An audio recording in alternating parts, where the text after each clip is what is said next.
Hello students, BA third year विषय समाजशास्त्र। इस विषय के अंतर्गत आज मैं अनुसंधान के प्रकार में परीक्षणात्मक शोध इसके बारे में आपको समझाऊंगी। परीक्षणात्मक शोध जो होता है उसको प्रयोगात्मक शोध भी कहा जाता है। इस प्रकार के जो शोध को व्याख्यात्मक शोध भी कहते हैं। ये जो शोध होता है इसमें जिस प्रकार भौतिक विज्ञानों में विषय को नियंत्रित अवस्थाओं में रखकर उनका अध्ययन किया जाता है, उसी प्रकार नियंत्रित अवस्थाओं में अवलोकन परीक्षण के द्वारा मतलब देख करके परीक्षण के द्वारा सामाजिक घटनाओं का अध्ययन करने को ही परीक्षणात्मक शोध कहते हैं।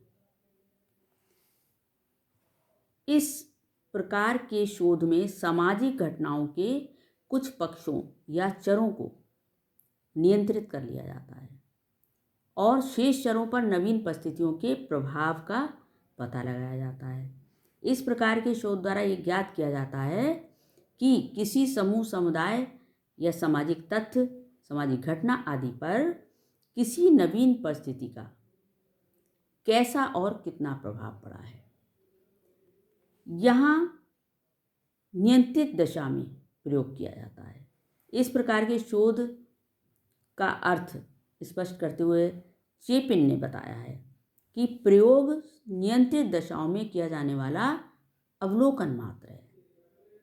सामाजिक घटनाओं का प्रयोग कैसे होगा कि नियंत्रित दशाएं होंगी कि किसी और चीज़ का प्रभाव ना पड़े, और ऐसी दशाओं में जो अवलोकन किया जाएगा वही है परीक्षणात्मक प्रयोग।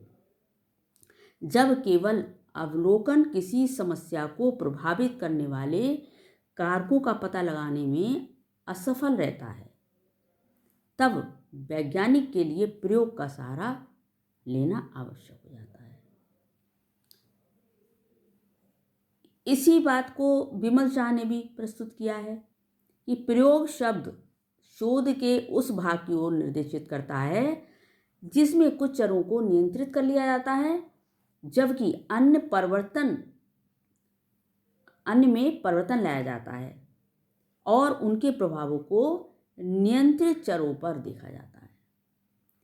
इससे स्पष्ट होता है कि प्रयोगात्मक या परीक्षणात्मक शोध का सामाजिक विज्ञानों में वही महत्व है जो भौतिक विज्ञानों में प्रयोगशाला पद्धति का होता है। ये शोध जो होते हैं वो 3 प्रकार के होते हैं परीक्षणात्मक शोध। पहला पश्चात परीक्षण के पश्चात, दूसरा पूर्व पश्चात परीक्षण, और तीसरा है कार्यांतर तथ्य परीक्षण। कार्य के बीच में तथ्यों का परीक्षण किया जाए। तो इस तरीके से ये टॉपिक मैं आज समाप्त करती हूँ। और इसमें जो है विशुद्ध शोध भी है और व्यवहारिक शोध भी है, क्रियात्मक शोध भी है। ये जो शोध हैं वो मैंने इससे पहले वाले टॉपिक में आपको क्लियर किए थे, इसलिए मैं इसमें अब दोबारा से इसको नहीं लूँगी। ये चारों शोध मैं बता चुकी हूँ, मूल्यांकनात्मक भी बता चुकी हूँ, क्रियात्मक भी, व्यवहारात्मक भी और विशुद्ध भी। ये चारों प्रयोग आपको शोध में आपको बता चुकी हूँ और ये टॉपिक समाप्त होता है। Thank you.